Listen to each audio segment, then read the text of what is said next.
Hello from Brighton. The sun's come out, it's a little bit warmer, not much, wind's still blowing.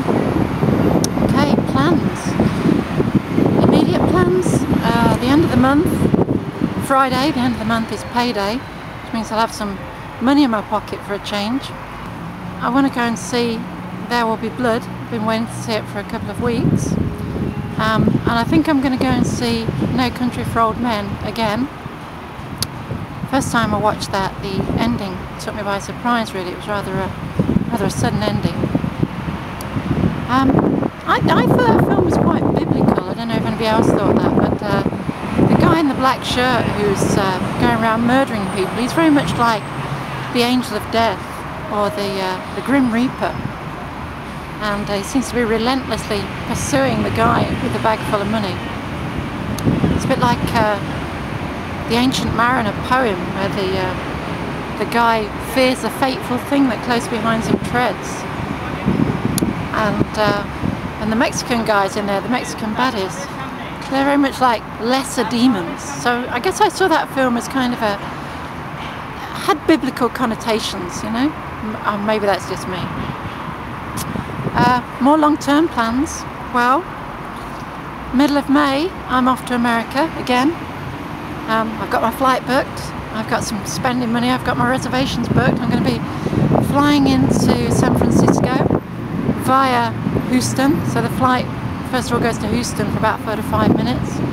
And then I'm off to San Francisco. From there I'm going to Yosemite, Kings Canyon, Sequoia, the Grand Canyon, San Diego, Monterey Bay Aquarium, Chicago, Niagara Falls, Seattle, the Redwoods. So yeah, pretty much Memphis I want to see. So pretty much everywhere I'm going in America.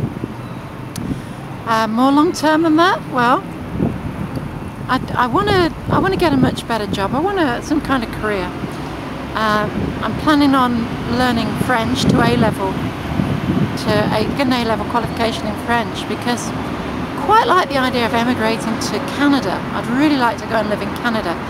And I was in communication with the university last night, and it seems that having just completed my degree, if I've got an A-level in French, I can actually work as like a classroom assistant in some way out place in the middle of Canada, which sounds pretty good. Sounds like something I'd like to do. Failing that, I've also worked quite a bit with rivers and fish, breeding fish, the Environment Agency, so I'd kind of like to get myself a career, well, connected with rivers and fish, breeding fish, maybe with the Environment Agency, maybe the National Trust or some national park, something like that. I certainly want to get out of this place, Brighton that is. Brighton can be a beautiful place, but when you've been here a while, you tend to see the other side of Brighton. Brighton's very seedy as well. It's a very dirty place. It's a very touristy place. I guess it's the kind of place that you might want to visit, but you wouldn't want to live here. We've got huge problems with homelessness, with drugs, with alcohol, all those sort of things that get me down. I wish I had longer to make this vlog. I'm actually on my way to work again. I've just walked in about 2 miles. Well, that's got its plus side, because I want to be hiking around America, so the walking into work every day with a heavy pack is probably a bonus, you know, make me a bit fitter. Anyway, I've got to rush off to work. Thanks for watching, if you are watching, and I'll try and make another vlog soon. Bye!